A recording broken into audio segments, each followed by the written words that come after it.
예, 이용구 변호사입니다. 생명권 보호 의무 위반과 성실직책 수행 의무 위반에 대해서 좀 더 상세히 말씀드리겠습니다. 제 말씀은 모두 8꼭지로 나누어져 있습니다.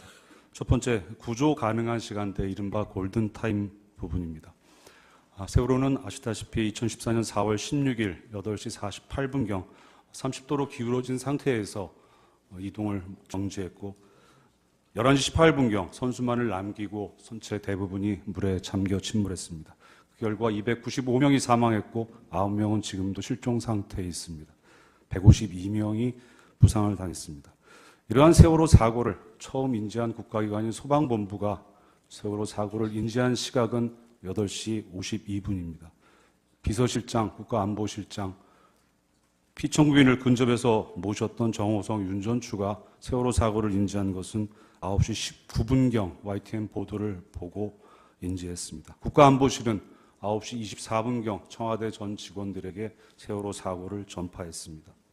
한편 구조된 세월호 승객이 세월호를 탈출한 마지막 시각은 10시 19분경으로 기록되어 있습니다. 이 8시 52분경부터 10시 19분경까지 87분 동안 국가기관이 적절한 구조 활동을 했다면 세월호가 침몰하기 전에 승객들을 구조할 수 있었습니다. 세월호 선장이나 선원들 또는 해경 123 정장이 유죄 판결을 받은 것은 이들이 이 시간대에 적절한 조치를 취하였다면 세월호 승객을 구조할 수 있었다라는 것을 전제하고 있기 때문입니다. 당시 상황이 객관적, 구조적으로 국가 위기 상황이었는지에 관해서 말씀드리겠습니다. 국민의 생명이 위험할 수 있다는 점에서 전통적인 안보 위기와 재난 위기는 본질적으로 같습니다. 따라서 재난 위기도 국가 위기 상황입니다. 목포 해경이 9시 전후 시점에 123정 그리고 309함 등 해경의 함정과 헬기, 항공기를 출동시켰고 해군도 그 무렵 PKG 고속함과 통영함 등의 출동을 지시했습니다. 국가안보실은 9시 30분경 해경 상황실로부터 제1보를 보고받습니다. 그 일보에는 해경이 세월호가 침수 중이고 침몰 위험이 있다는 조난 신고를 받고 해경이 함정과 항공기를 긴급하게 출동시켰고 해군의 협조 요청을 했다는 것을 확인했습니다. 국방부 장관, 해수부 장관, 안행부 장관은 9시 30분 이전에 비서실로부터 구두로 세월호 사고를 보고받습니다. 그리고 9시 45분경 이전에 국방부는 재난대책본부, 해수부의 중수본, 안행부의 중대본을 각각 설치, 가동하게 했습니다. 9시 19분경부터 언론에서는 세월호 사고를 국민들에게 보도하기 시작했습니다. 이렇게 중대본, 중수본이 가동되고 해경과 해군의 함정, 헬기, 항공기가 출동한 것은 객관적으로 세월호가 침몰할 위기에 있고 그 세월호를 타고 있었던 국민의 수백 명의 국민이 사망할 위험에 있다라는 국가 위기 상황이었다라는 것을 말해주고 있습니다. 또 주관적으로도 대부분의 국가기관과 국민들이 이 위기 상황을 알고 있었습니다. 그런데 이러한 위기 상황에서 피청구인이 국가안보실 제1보를 보고받았다는 10시 이전까지 피청구인만 세월호 사고가 일어났다는 것조차 알지 못하고 있었습니다. 그 이유는 피청구인이 세월호 사고를 보고받거나 인식할 수 있는 상태에 있지 않았기 때문이라고 저는 생각합니다. 피청구인이 세월호 사고 당일 무엇을 했는지는 저희로서는 알 도리가 없습니다. 그러나 저희가 알 수 있는 것은 피청구인이 했어야 할 일을 하지 않았다라는 것은 알고 있습니다. 첫째, 피청구인은 세월호 사건 당일 본관 집무실로 출근하지 않았습니다.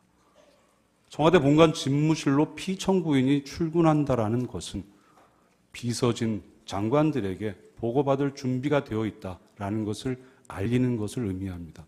대통령을 정점으로 하는 행정부의 기능이 본격적으로 가동되기 시작했다라는 것을 의미합니다. 비서실장과 국가안보실장은 국정조사에서 그날 피청구인이 어디에 있는지 몰라서 바로 세월호 사고를 보고하지 못했다라고 증언했습니다. 그러나 대통령 보좌진이 대통령의 소재를 모르는 경우는 있을 수가 없습니다.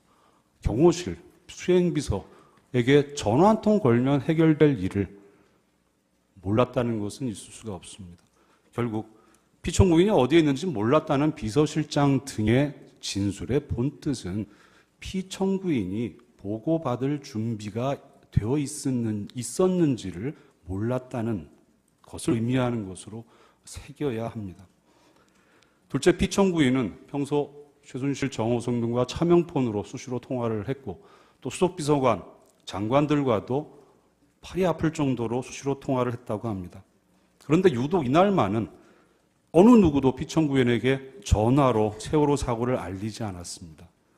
청와대 관계자들은 대통령에게 보고하는 것인데 정확한 상황 파악을 하고 보고를 해야 해서 보고가 늦어졌다.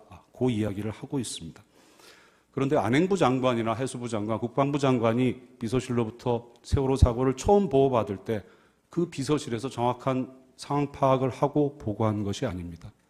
어느 국가기관의 장이 위기 상황에서 정확한 서면 보고를 하라고 요구하겠습니까? 만약에 최초 보고가 정확한 상황 보고라면 그것은 오히려 위기 상황이 아닌 것입니다. 역설적으로 위기 상황을 더 정확하게 파악하기 위해서 적절한 대응을 하기 위해서 결정권자에게 먼저 간략하게 구두로 보고하고 이후 중대본, 중수본 등을 가동시켜서 정확한 상황을 파악하고 대응 방법을 모색하는 순서가 맞습니다. 이러한 사정에 비추어보면 피청구인은 근무를 해야 할 시간에 전화조차 받을 수 없는 상태에 있었다고 보는 것이 합당합니다. 피청구인의 10시 이후의 행동에 대해서 말씀드리겠습니다.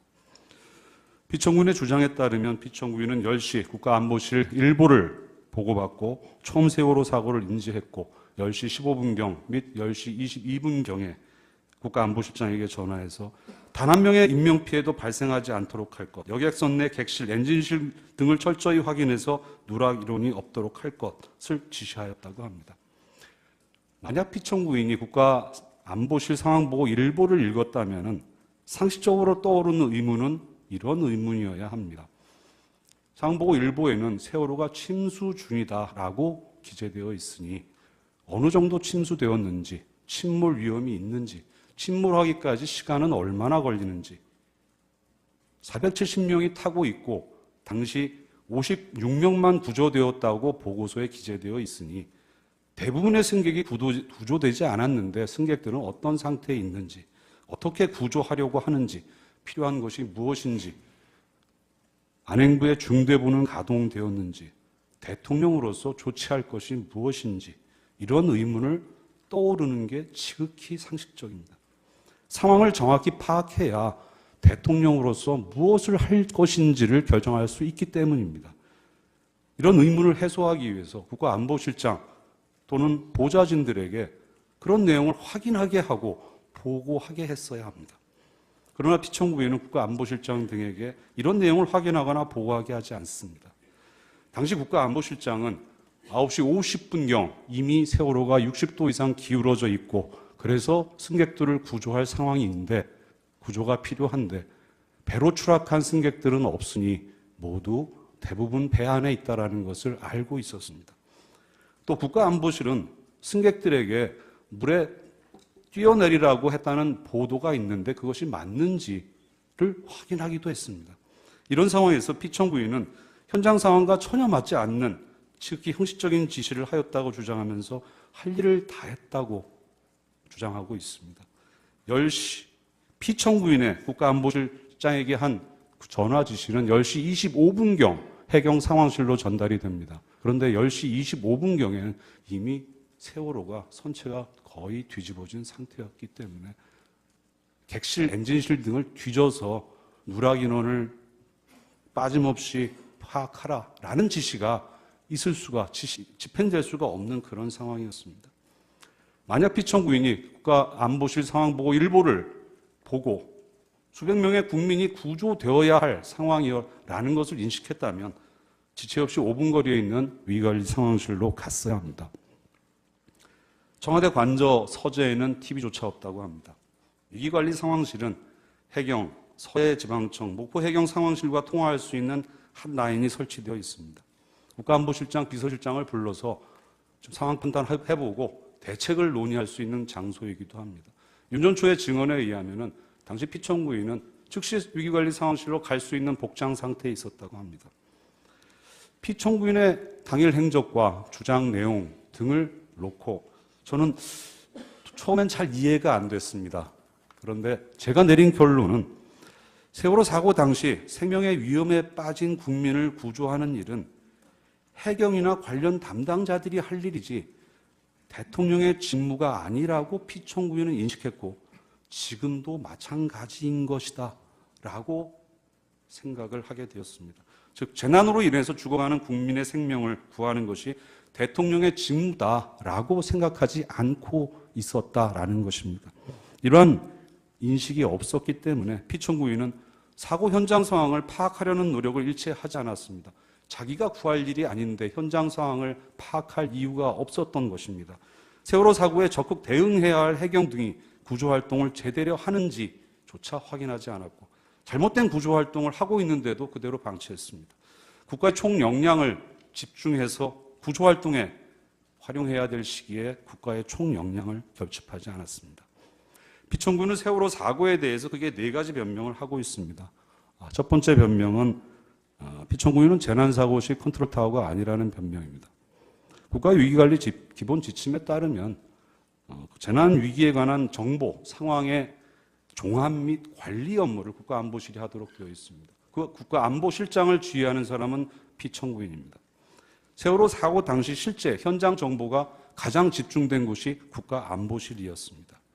국가안보실은 오로지 대통령 보고를 위해서 구조활동에 바쁜 해경 상황실에 현지 영상을 보내라라는 것을 수없이 독촉을 합니다. 만약에 피청구인이 모든 보고를, 세월호 관련 보고를 받아야 될 최종 컨트롤 타워가 아니었다면 그렇게 할 이유가 없었습니다. 100번 양보해서 안행부 장관이 책임질 일이다라고 하더라도 그 안행부 장관을 지휘해야 될 사람은 피청구인밖에는 없습니다. 안행부 장관은 세월호 사고 발생 후에 중대본 설치만 지시하고 경찰 교육원 졸업식에 가버립니다.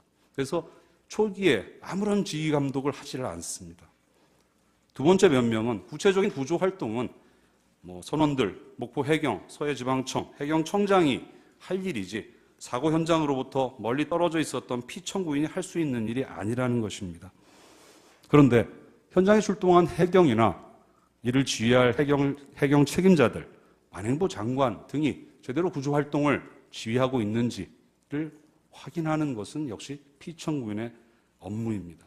이것은 마치 전쟁이 일어났을 때 대통령이 전투를 직접 하지는 않지만 전쟁을 승리로 이끌 전략을 수립하게 하고 그것을 최종 결정하고 집행하게 하는 것과 하등 다를 것이 없습니다. 세 번째 변명은 국가안보실장, 해경청장 등의 보고가 제대로 이루어지지 못했다는 변명입니다. 그러나 좀 전에도 말씀드린 바와 같이 이들로 하여금 제대로 현장 상황을 파악해서 보고하게 할 의무는 피청구인에게 있습니다. 마지막으로 피청구인은 언론의 오보와 구조 인원에 대한 잘못된 보고를 핑계대고 있습니다. 그런데 피청구인은 사고 당일 TV를 보지 않았기 때문에 11시 1분경부터 시작된 언론의 오보가 피청구인의 인식에 어떤 혼란을 가져오지 않았습니다. 더구나 국가안보실은 11시 7분경 이미 언론 전원구조 보도가 오보라는 걸 알고 있었기 때문에 오보 자체를 피청구인에게 보고하지 않았습니다. 다음, 피청구인은 1시 7분경 서해안전 비서관으로부터 13시경 현재 370명이 구조되었다라고 보고를 받습니다. 그래서 370명이 구조되었으니 한숨 놓았다라는 취지로 이야기를 합니다. 그런데 피청구인에게 온 보고를 시간 순서대로 종합을 해보면 이렇습니다. 10시 49분경 선체가 전복되었다는 보고를 받습니다. 10시경 161명이 구조되었다는 보고를 받습니다. 그로부터 1시간 20분이 지난 12시 20분경 179명이 구조되었다는 보고를 받습니다. 즉 11시경부터 12시 20분경까지 1시간 20분 동안 18명만이 추가로 구조되었다는 보고를 받았는데 12시 20분경부터 1시경까지 사이에 40분 동안 무려 191명이 추가로 부조되었다는 보고를 받은 셈입니다. 선체가 전복되어 있는 상태에서 그렇습니다. 당시 국가안보실장은 이건 있을 수 없는 일이다 라고 생각했다고 진술한 적이 있습니다. 이 보고를 받고 피청구인이 했어야 하는 말은 이 보고가 맞습니까? 어떻게 그 짧은 시간에 많은 사람을 구조했습니까? 만약에 사연전 비서관의 보고가 맞다고 생각했다 하더라도 100명이 여전히 구조되지 않고 있었으니 그럼 나머지 승객들은 어떻게 구조합니까? 라고 물었어야 합니다. 그러나 이런 주장이나 진술은 일체 없었습니다. 언론의 오보나 구조 인원에 대한 잘못된 보고를 탓하는 것은 사후에 꾸며진 변명이 분명합니다. 세월호 참사에서 확인된 피청군의 부작위는 국민의 생명권 보호 의무 위반을 인정하기에 충분합니다.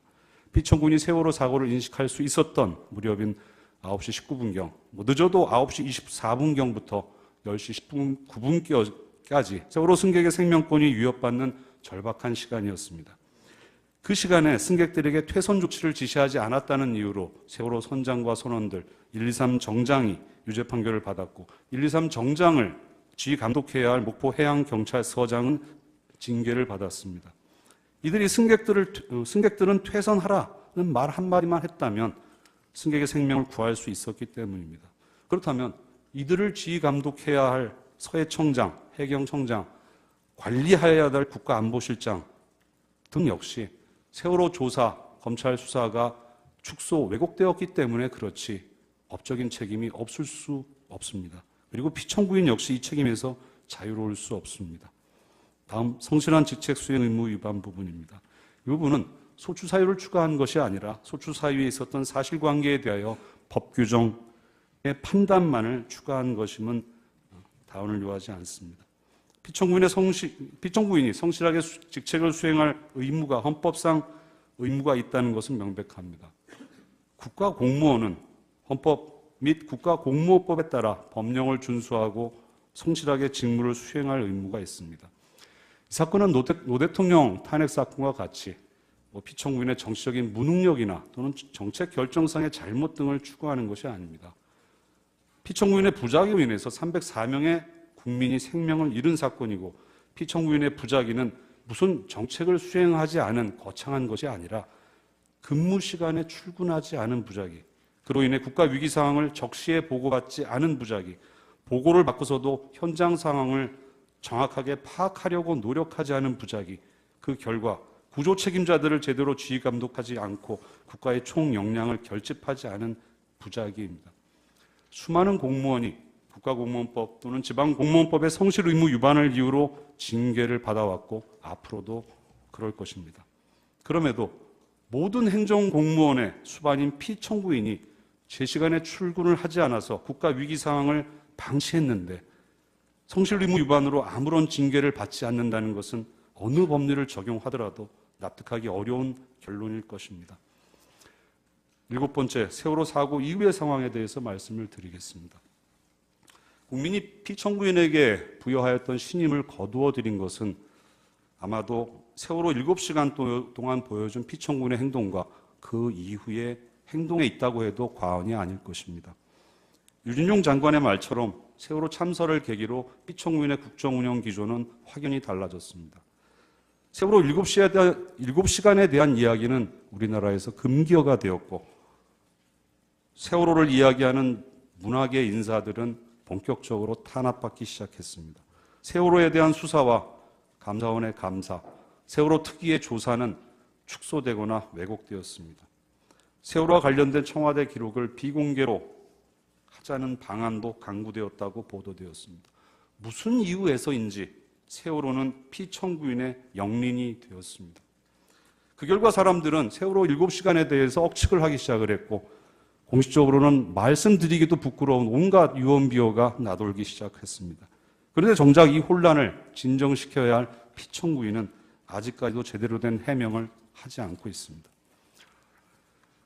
결론 부분입니다. 저는 세월호 사건을 검토하면서 혹시 사후에 후견지명 편향으로 인해서 세월호 참사의 원인을 애꿎은 피청구인의 부작위로 돌리는 것이 아닌지 여러 차례 의문을 던져보았습니다. 그러나 세월호 승객들을 구조할 골든타임은 있었고 그 시간에 피청구인이 아무것도 하지 않은 것도 명백합니다. 세월호 선장과 선원들은 자기들 먼저 살자고 세월호 승객을 버렸고요. 현장에 출동했던 해경들은 사람들이 죽어가는 것을 지켜보았습니다.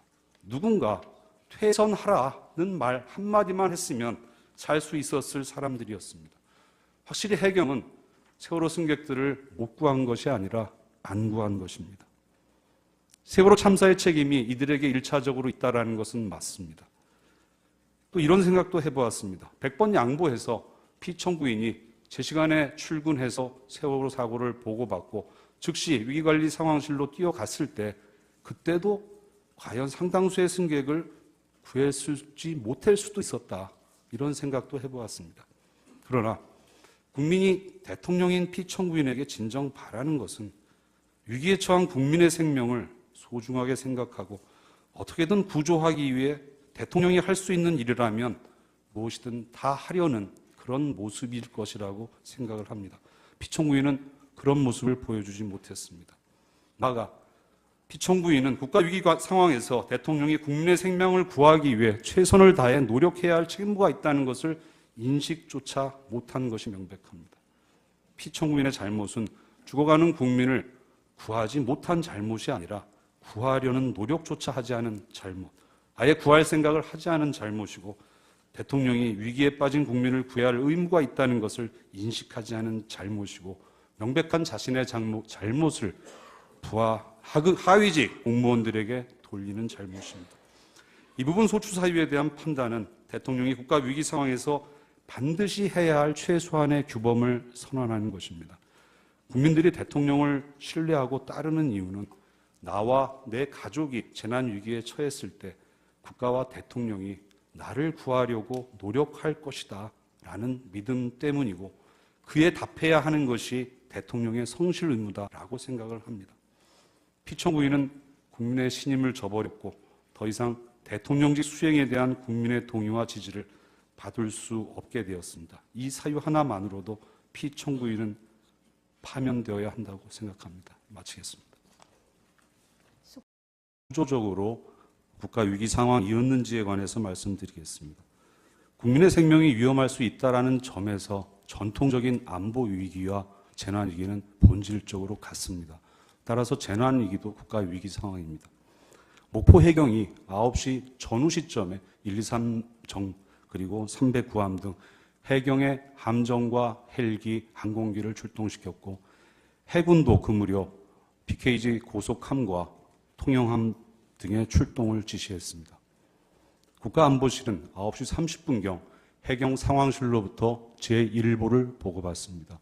그 일보에는 해경이 세월호가 침수 중이고 침몰 위험이 있다는 조난 신고를 받고 해경이 함정과 항공기를 긴급하게 출동시켰고 해군의 협조 요청을 했다는 것을 확인했습니다.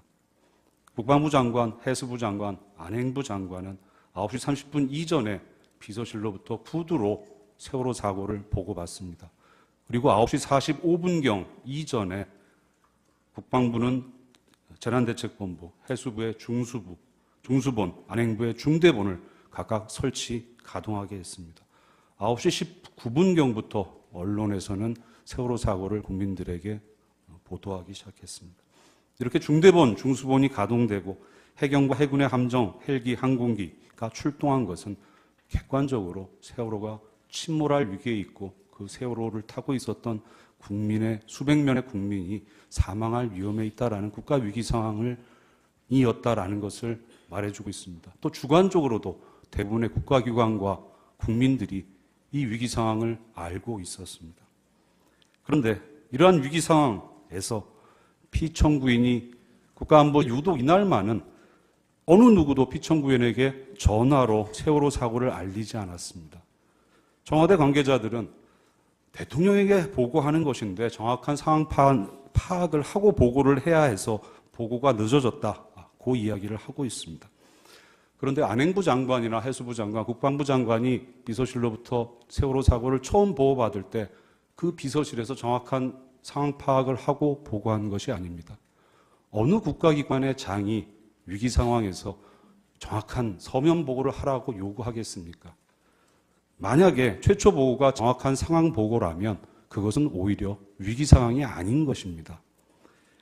역설적으로 위기 상황을 더 정확하게 파악하기 위해서 적절한 대응을 하기 위해서 결정권자에게 먼저 간략하게 구두로 보고하고 이후 중대본, 중수본 등을 가동시켜서 정확한 상황을 파악하고 대응 방법을 모색하는 순서가 맞습니다.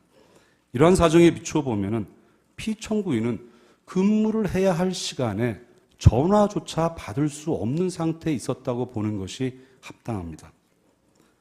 피청구인의 10시 이후의 행동에 대해서 말씀드리겠습니다. 피청구인의 주장에 따르면 피청구인은 10시 국가안보실 일보를 보고받고 처음 세월호 사고를 인지했고 10시 15분경 및 10시 22분경에 국가안보실장에게 전화해서 단 한 명의 인명피해도 발생하지 않도록 할 것, 여객선 내 객실, 엔진실 등을 철저히 확인해서 누락 이론이 없도록 할 것을 지시하였다고 합니다. 만약 피청구인이 국가안보실 상황보고 일보를 읽었다면 상식적으로 떠오르는 의문은 이런 의문이어야 합니다. 상황보고 일보에는 세월호가 침수 중이다라고 기재되어 있으니 어느 정도 침수되었는지, 침몰 위험이 있는지, 침몰하기까지 시간은 얼마나 걸리는지, 470명이 타고 있고 당시 56명만 구조되었다고 보고서에 기재되어 있으니 대부분의 승객이 구조되지 않았는데 승객들은 어떤 상태에 있는지, 어떻게 구조하려고 하는지, 필요한 것이 무엇인지, 안행부의 중대본은 가동되었는지, 대통령으로서 조치할 것이 무엇인지 이런 의문을 떠오르는 게 지극히 상식적입니다. 상황을 정확히 파악해야 대통령으로서 무엇을 할 것인지를 결정할 수 있기 때문입니다. 이런 의문을 해소하기 위해서 국가안보실장 또는 보좌진들에게 그런 내용을 확인하게 하고 보고하게 했어야 합니다. 그러나 피청구인은 국가안보실장 등에게 이런 내용을 확인하거나 보고하게 하지 않습니다.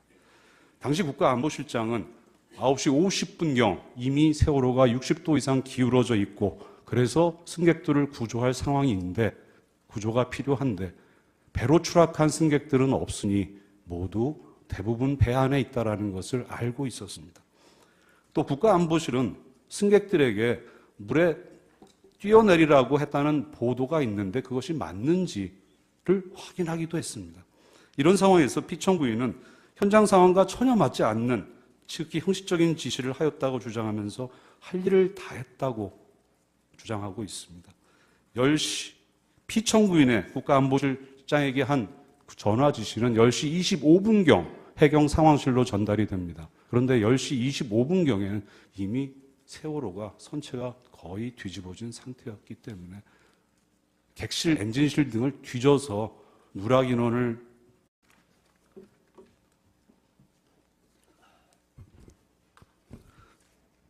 이용구 변호사입니다. 생명권 보호 의무 위반과 성실직책 수행 의무 위반에 대해서 좀 더 상세히 말씀드리겠습니다. 제 말씀은 모두 8꼭지로 나누어져 있습니다. 첫 번째, 구조 가능한 시간대, 이른바 골든타임 부분입니다. 세월호는 아시다시피 2014년 4월 16일 8시 48분경 30도로 기울어진 상태에서 이동을 정지했고 11시 18분경 선수만을 남기고 선체 대부분이 물에 잠겨 침몰했습니다. 그 결과 295명이 사망했고 9명은 지금도 실종 상태에 있습니다. 152명이 부상을 당했습니다. 이러한 세월호 사고를 처음 인지한 국가기관인 소방본부가 세월호 사고를 인지한 시각은 8시 52분입니다. 비서실장, 국가안보실장, 피청구인을 근접해서 모셨던 정호성, 윤전추가 세월호 사고를 인지한 것은 9시 19분경 YTN 보도를 보고 인지했습니다. 국가안보실은 9시 24분경 청와대 전 직원들에게 세월호 사고를 전파했습니다. 한편 구조된 세월호 승객이 세월호를 탈출한 마지막 시각은 10시 19분경으로 기록되어 있습니다. 이 8시 52분경부터 10시 19분경까지 87분 동안 국가기관이 적절한 구조 활동을 했다면 세월호가 침몰하기 전에 승객들을 구조할 수 있었습니다. 세월호 선장이나 선원들 또는 해경 123 정장이 유죄 판결을 받은 것은 이들이 이 시간대에 적절한 조치를 취하였다면 세월호 승객을 구조할 수 있었다라는 것을 전제하고 있기 때문입니다. 당시 상황이 객관적 부실제 일보를 보고받았다는 10시 이전까지 피청구인만 세월호 사고가 일어났다는 것조차 알지 못하고 있었습니다. 그 이유는 피청구인이 세월호 사고를 보고받거나 인식할 수 있는 상태에 있지 않았기 때문이라고 저는 생각합니다. 피청구인이 세월호 사고 당일 무엇을 했는지는 저희로서는 알 도리가 없습니다. 그러나 저희가 알 수 있는 것은 피청구인이 했어야 할 일을 하지 않았다라는 것은 알고 있습니다.